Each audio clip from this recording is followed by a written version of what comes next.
Hello friends, तर स्वागत आहे तुमचं आपली या यूट्यूब चॅनलवरती. चॅनलवर नवीन असाल तर चॅनलला सबस्क्राईब करा आणि अशाच नवनवीन अपडेट्स आपल्या चॅनलवरती पाहत राहा. चला तर मग आपण आपल्या स्टोरीकडे वळूयात. नितेशकडून जोवर ग्रीन लाईट येत नाही तोपर्यंत त्या सतीशला तिथेच अडवून ठेवणं भाग होतं. अथर्वला तोपर्यंत खिंड लढवायची होती. तो जर सटकला असता तर तो मग शोधणं कठीणच झालं असतं. सारिका पाणी घेऊन आली. हे घे. थँक्यू ताई. कुठली मुलगी आहे? इथलीच, पुण्याची. अरे वा, मग पुण्याचा जावई होणार म्हणजे तू? सारिका म्हणते. हो. तो उगाचच लाजत म्हणाला. तू कधीपासून ओळखतो जितूला? सतीशने विचारलं. मी ते आपलं कॉलेजपासून. अथर्व. अच्छा, पण जितू कधीच काही बोलला नाही तुझ्याबद्दल. तुझं नाव नाही ऐकलं मी त्याच्या तोंडून. सतीश त्याच्यावर नजर रोखत म्हणाला. माझं लाडाचं नाव गोट्या आहे. जितू पण मला गोट्यास म्हणायचा. जितू? कुठल्या गोट्यालाही ओळखायचा नाही. तो विसरला असेल कदाचित. काय विसरला असेल? म्हणजे तो विसरला असेल तुम्हाला सांगायचं, अथर्वने उत्तर दिलं. पण त्याच्या चेहऱ्यावरचे एक्सप्रेशन, त्याची उत्तरं, सतीशचा संशय आणखीनच बळावत चालला होता. तुम्ही कुठे राहता? आपल्यावर येणारे प्रश्न टाळण्यासाठी अथर्वने सतीशला प्रश्न विचारायला सुरुवात केली.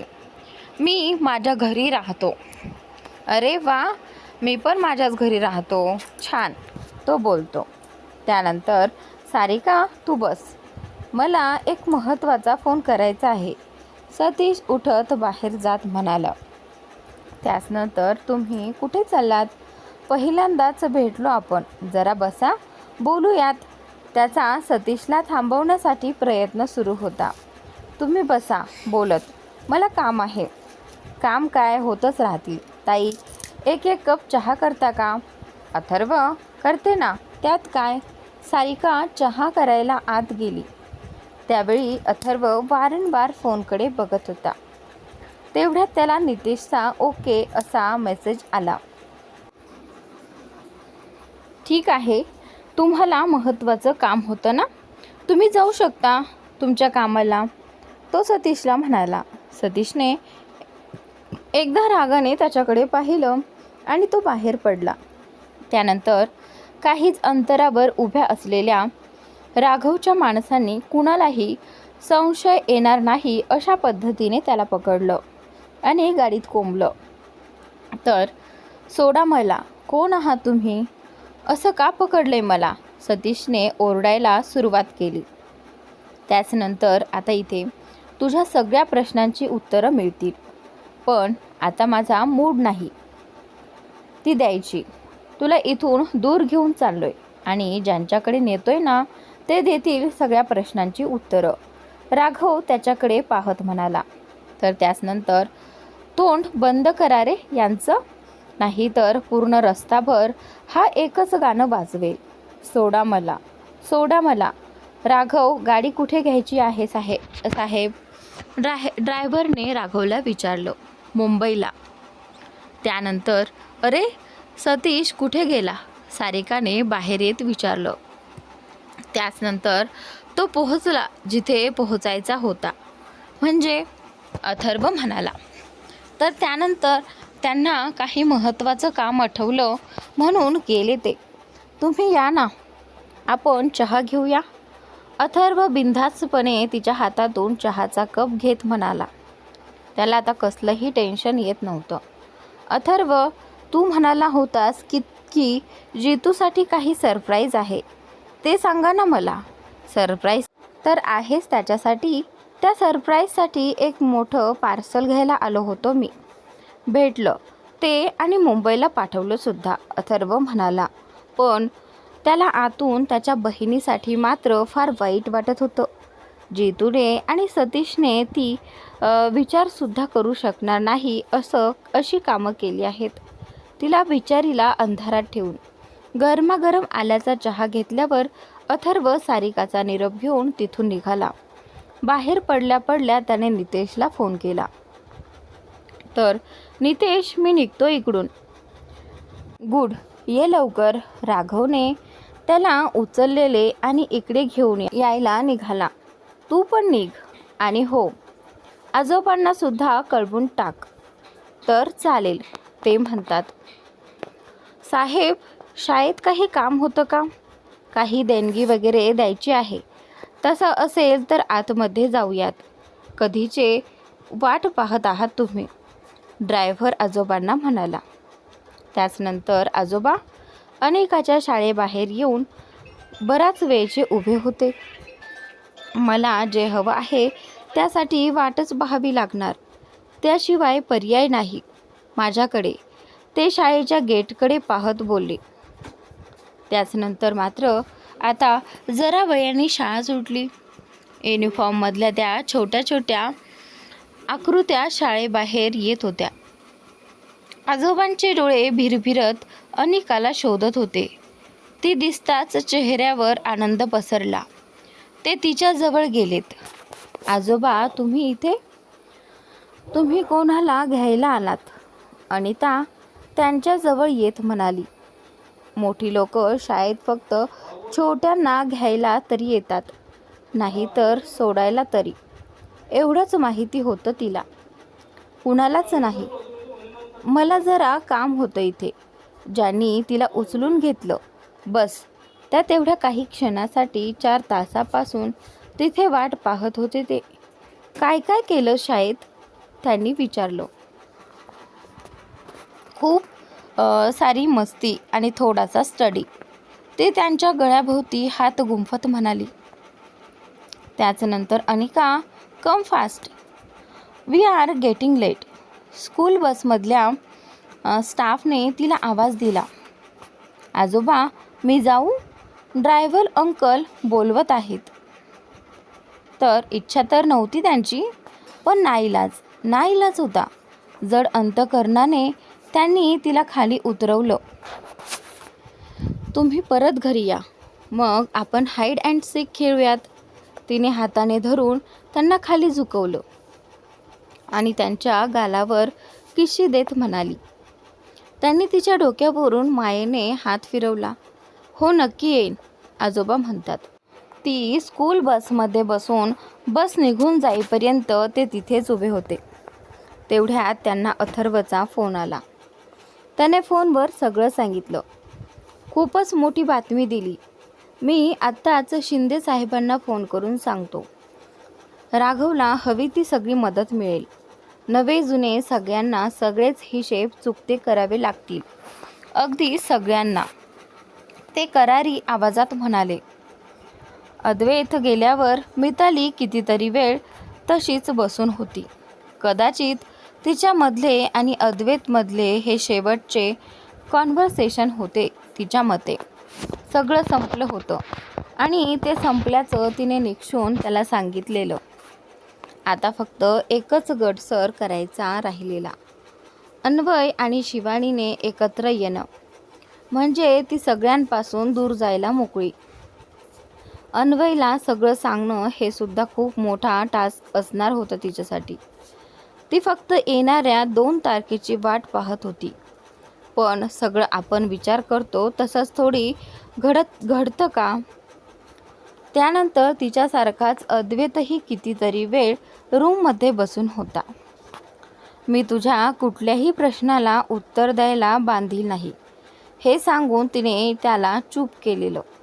आणि खरंही होतं तिचं. पण सत्य जाणून घेतल्याशिवाय तो शांत बसणार नव्हता. फक्त त्यासाठी थोडा वेळ हवा होता आणि तोच नव्हता त्याच्याकडे. त्याला न विचारता सगळ्यांनी लग्नाची तारीख पक्की केली आणि तयारीसुद्धा सुरू केलेली. या एवढ्या सगळ्यांमध्ये त्याने मागे फिरणं म्हणजे खूप साऱ्या गोष्टी डोकेवर करून उभ्या राहणार होत्या. त्यात सगळ्यात समोर असलेला चेहरा म्हणजे साधना, त्याची आई.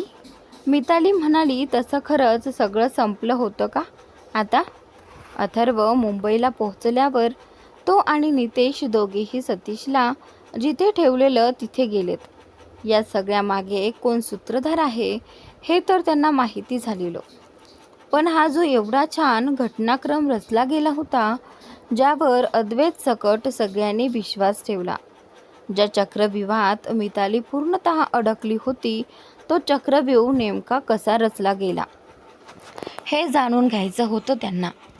कितीतरी वेळ निघून गेला तरीही अद्वैत तसाच विचार करत बसलेला.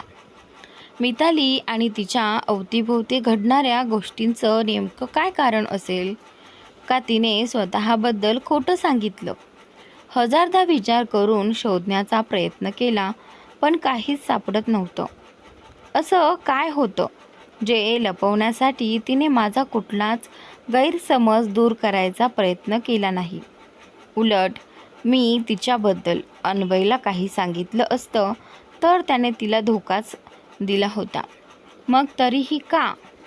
कितीदा तरी डोक्यावर ताण घेऊन त्या रात्रीविषयी आठवण्याचा प्रयत्न करत होता पण काहीच आठवत नव्हतं. त्याने हताश होत भिंतीवर हात मारला. तेवढ्यात साधना आल्या. अद्वैत, भूक नाही लागली का तुला?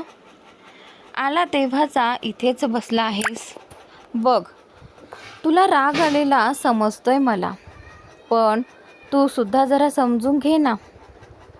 त्या त्याच्या पाठीवरून हात फिरवत म्हणाल्या. किती दिवस हट्ट करणार? फक्त 2 महिन्यांनी व्हायचं होतं ते काही दिवसांनी होतंय, एवढंच तर आहे.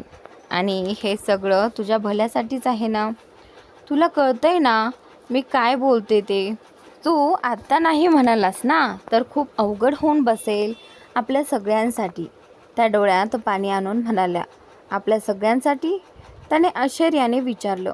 तुझ्या बाबांनी बऱ्याच नवीन प्रोजेक्टसाठी ॲग्रीमेंट केलेलं आहे देसाईंसोबत. बराच पैसासुद्धा घातलेला त्या सगळ्यांमध्ये. आता तू माघार घेतलीस तर देसाईही मागे हटतील या सगळ्यातून आणि मग सगळं संपेल. अद्वैत, सगळं तुझ्या हातात आहे. आता प्लीज कुठलाही भलता सलता विचार मनात आणू नको. साधना कळकळीने म्हणाल्या. कितीतरी वर्षांपासून वसंतरावांनी अद्वैतच्या वडिलांना बिझनेसची ऑफर दिलेली. अट फक्त एकच, अद्वैतने केतकीशी लग्न करावं. त्याने हो म्हटलं आणि साखरपुडा झाला आणि मग सगळी चक्र वेगाने फिरली. त्या दोघांनी मिळून ॲग्रीमेंट बनवून घेतलेलं. एकुलत्या एका मुलीच्या सुखासाठी वसंतराव काहीही करायला तयार होते. पण त्याच मुलीच्या सुखावर जर प्रश्नचिन्ह निर्माण झालं आणि तेही अद्वैतमुळे तर कुठल्याही थराला जायला मागे पुढे पाहणारे नव्हते. थोडक्यात बाबांनी स्वतःच्या बिझनेस ॲम्बिशनसाठी माझा बळी दिला. तेव्हाच एवढी घाई झालेली त्यांना. तो खिन्नपणे हसत म्हणाला. त्यांनी घाई केली इथपर्यंत ठीक आहे, पण माझा बळी दिला वगैरे हे काय बोलणं झालं का? जे होतंय ते सगळं तुझ्यासाठी करत आहे ना ते?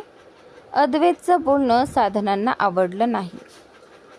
त्या नवऱ्याची बाजू सावरत म्हणाल्या. माझ्यासाठी मला काय हवं आहे हे जाणून घेण्याचा प्रयत्न तरी केला का त्यांनी? त्यांना फक्त त्यांच्यासाठी काय महत्त्वाचं तेवढंच दिसतं. म्हणूनच त्यावेळी मला न समजावता समोर दिसेल त्यावर विश्वास ठेवायला भाग पडलं. तू का पुन्हा वाद घालतोय? तुम्ही मान्य केलं होतंस ना तेव्हा. बाबांचं सोड, पण केतकी, तिचं किती प्रेम आहे तुझ्यावर, तिचा तरी विचार कर. म्हणूनच एवढे वर्ष थांबली ना तुझ्यासाठी. नाही तर ती जिच्यावर एवढा जीव ओवाळून टाकला, स्वतःच्या वडिलांना जिच्यासाठी तू चुकीचं समजतो आहेस, ती लग्न करून मोकळी झाली. साधनांना मितालीची आठवण झाली. अद्वैतच्या अशा वागण्यावर. तिचं लग्न झालेलं नाही. अन्वय नवरा नाही तिचा. अद्वैत लगेच बोलला. तसं साधनांनी त्याच्याकडे पाहिलं आश्चर्याने. अरे पण तुझे बाबा तर म्हणाले होते. खोटं सांगितलं बाबांनी. त्यांनाही माहीत होतं, पण मुद्दामूनच लपवलं त्यांनी माझ्यापासून. तुझे बाबा असं का करतील? सोपं आहे. मितालीविषयी खरं मला कळू नये म्हणून. त्यांची डील फिसकटायची भीती वाटली असेल त्यांना. शेवटी प्रश्न करोडोंचा आहे आणि त्यांच्या लेखी ते जास्त महत्त्वाचं आहे. त्यामुळे त्या पैशांसमोर हे एवढं खोटं बोलणं क्षुल्लक आहे त्यांच्यासाठी. त्यांनी लपवलं जरी असेल तरी काय चुकलं त्यांचं? ती कशी वागली आधी ते विसरला का? फक्त पैशांसाठी तुझ्या भावनांशी खेळलं. एवढं ढळढळीत पुरावे डोळ्यासमोर असूनही तुला ती नाही तर तुझे बाबा चुकीचे वाटतात. कदाचित मीच चुकीचा होतो त्यावेळीसुद्धा आणि आत्ताही. कदाचित तो निर्णयही चुकला होता आणि आता केतकीशी लग्न करण्याचा सुद्धा. तू काय बोलतोय हे तुला तरी कळतंय? त्याच मितालीकडलं झुकतं माप पाहून साधनांना भीती वाटली. मी तुला शेवटचं सांगते, 2 तारखेला तुझं आणि केतकीचं लग्न आहे आणि हे सत्य आहे. बाकी काहीही मला न जाणून घ्यायचं आहे न ऐकायचं आहे. फ्रेश होऊन जेवायला ये बाहेर, आईने त्याला निर्वाणीनं सांगितलं. तर आता फक्त अन्वय होता जो कदाचित तिच्याविषयी खरं सांगू शकला असता, तिच्या भूतकाळाविषयी. बाकी दरवाजे तर बंद झालेले होते. त्याने अन्वयला जाऊन भेटायचं ठरवलं. तयार होऊन तो बाहेर आला. तेवढ्यात केतकी आली. हाय अद्वैत, मला सांगितलंसुद्धा नाही तू आलास ते. रागवला आहेस का माझ्यावर? सॉरी ना, त्या दिवशी मी फोनवर जरासे हायपर झाले. ती त्याला लाडीगोडी लावत म्हणाली. लग्न होऊन जोवर त्याच्या गळ्यात माळ टाकत नाही तोवर सबुरीने घे म्हणून सांगितलेलं तिला वसंतरावांनी. तिच्या वडिलांनी. त्यामुळे मनात असूनही तिने तो राग तिच्या शब्दांमध्ये आणि चेहऱ्यावर दाखवला नाही. बरं असू दे, तू आला आहेस ना आता? मी आपल्या लग्नाच्या फंक्शनचे सगळे आउटफिट शॉर्ट लिस्ट केलेलेत. तू आज चल माझ्यासोबत, आपण फायनल करूयात. केतकी, मला काहीच सांगायची गरज नाही. नाही, माझं मत विचारायची. मला काय वाटतंय माझं मत, दॅट इज नॉट इम्पॉर्टंट. तो साधनाकडे बघत म्हणाला. Of course it is important. तू आल्याशिवाय मी काहीच फायनल करणार नाही. आणि तू असं का बोलतोय? Nothing, I am sorry. मला नाही जमणार यायला. तो गाडीच्या चाव्या घेत बोलला. त्याचनंतर मात्र आता इथे अद्वैत, तू जेवलासुद्धा नाहीस?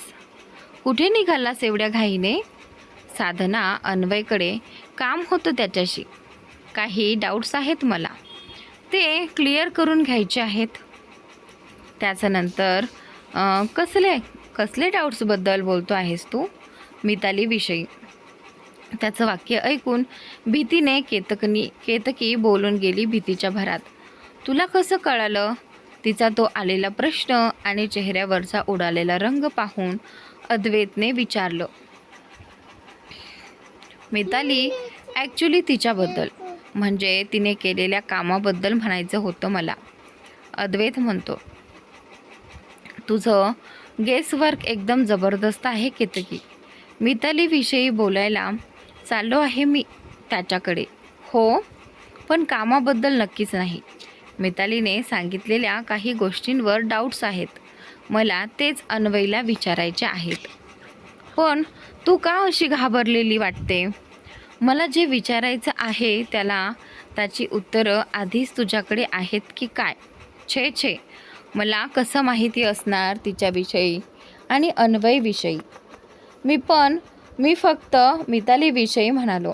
अन्वयचा मी उल्लेखही केला नव्हता. एनिवे, त्याचा ॲक्सिडेंट झाल्यावर त्याच्याशी भेटलोसुद्धा नाही. तेव्हा त्यालाही भेटून येईल म्हणून जातोय, अद्वैत केतकीला सांगतो. त्याने एकदा त्या दोघींकडे पाहिलं आणि तो तिथून निघून गेला. केतकीप्रमाणे साधनांनाही टेन्शन आलेलं, पण दोघींच्याही काळजीचं कारण वेगळं होतं. नितेश आजोबा आणि अथर्व राघवने दिलेल्या ॲड्रेसवर पोहोचले. राघव इकडे का ठेवलं यांना? मला वाटलं पोलीस स्टेशनला बोलावशील. तर नितेशने राघवला विचारलं. राघवने सतीशला पवईजवळच्या एका बिल्डिंगमधल्या फ्लॅटमध्ये ठेवलेलं. नितेशाने एवढं कांड करून ठेवलेलं आहे आणि फरार होता त्यानंतर 6 वर्षांपासून. किडनॅपिंग, धमकावणं, ड्रग्स रॅकेट, बरेच चार्जेस आहेत याच्यावर. पोलीस स्टेशनला नेलं असताना तर डायरेक्ट रिमांड रूममध्ये गेला असता. आणि मग तुम्हा लोकांना जे विचारायचं आहे त्यासाठी तिथे ऑफिशियली बोलवता नसता आलं, म्हणून 2 दिवस इथेच पाहुणचार करायचं ठरवलं याचा. राघव म्हणाला. सतीश नावाजलेला गुंड होता. मोठ्या बिझनेससाठी काम करायचा, गरज पडेल तशी. शिवाय ड्रग्स रॅकेट्सही चालवायचा. त्याची ती नवी ओळख पाहून अथर्व आणि नितेशही आता त्यांनाही प्रश्न पडला. तुझी खूप मोठी मदत झाली अथर्व, राघवला म्हणाला. थँक्यू. काय यार, आम्ही म्हणायचे झाले तर मी तुला थँक्यू म्हणायला पाहिजे, तो बोलतो. तुझ्यामुळे सापडलाय हा. राघव. हो, पण तू सोबत नसता तर शक्य नव्हतं ते. एका निरागस मुलीवरचा डाग पुसून काढण्याला खूप मदत होत आहे तुझी, आजोबा राघवला म्हणाले. It's my duty sir. हे कोण? राघवने आजोबांकडे पाहत नितेशला विचारलं. हे श्रीराम देसाई. तू अद्वैतला ओळखतोस ना, तो राघवला बोलतो. अद्वैत? अच्छा, तो फुटबॉल प्लेयर. तुम्हा दोघांचा मित्र? हो, त्याचे आजोबा आहेत हे, तो बोलतो. Nice to meet you sir. बापरे, मला माहीतच नव्हतं मी केवढ्या मोठ्या माणसाला भेटतोय आज, राघव म्हणतो. सर काय म्हणतोस? आजोबाच म्हण तू सुद्धा. आणि मोठा वगैरे काही नाही मी, तो बोलतो. आणि आजचा भाग इथे संपलेला आहे. पुढील भाग खूपच इंटरेस्टिंग आहे, तर पाहत राहा आणि चॅनलला सबस्क्राईब नक्की करा.